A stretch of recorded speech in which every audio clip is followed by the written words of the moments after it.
Assalamualaikum warahmatullahi wabarakatuh. Mari kita makan. Sensing lengan ni dulu. Hari ni kita ada ikan parang. Ikan parang goreng. Mari kita makan. Biar nasi ni kita.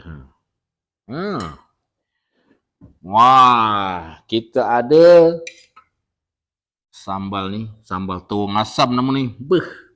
Baru je ngangkat ni, air liur aku dah macam nak keluar. Apalagi kita cium bau tuang asam ni. Bau dia beda. Menggugah selera. Ini kita ada jambu manis satu. Jambu madu. Ini dia. Kita cuba dulu. Bismillahirrahmanirrahim. Sate kol. Bismillahirrahmanirrahim. Allahumma barik lana fima razaqtana wa qina adzabannar. Nyam nyam nyam nyam nyam.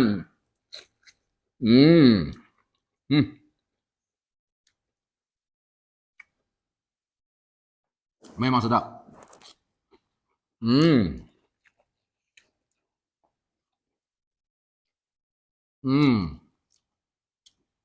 Sambal tuang asam ni betul-betul.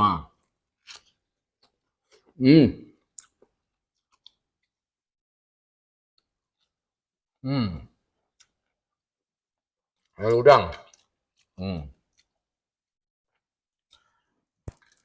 Udang ni paling senang buka dia.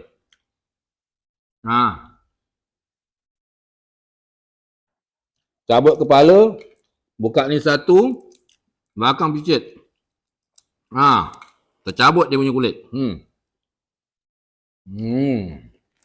Ikan parang.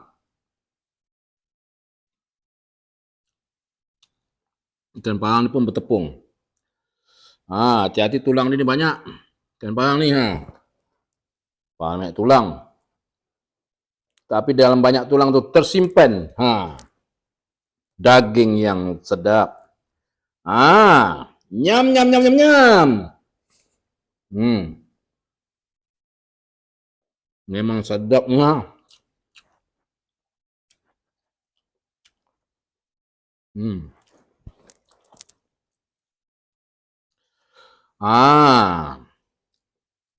Tuang asam hari ni luar biasa memang.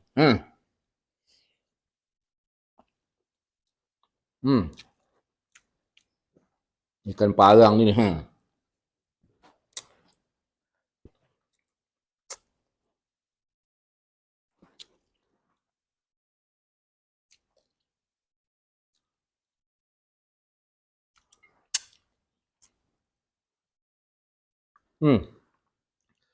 Anak-anak hati-hati makan ikan parang ni.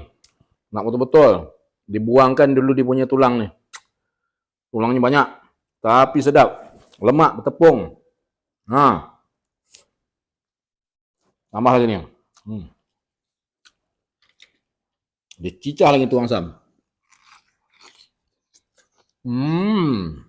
Sedapnya.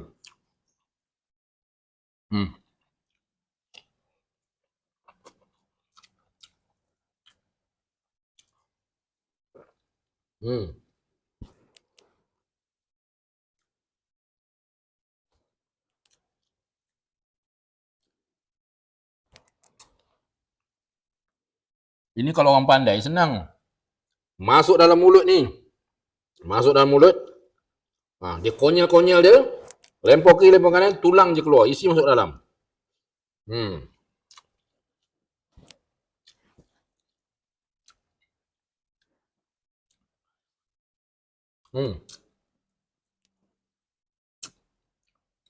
Tulang ni banyak betul. Nak ahli betul makan ni. Memang dia sedap. Usah cerita sedap. Nyam nyam nyam nyam nyam.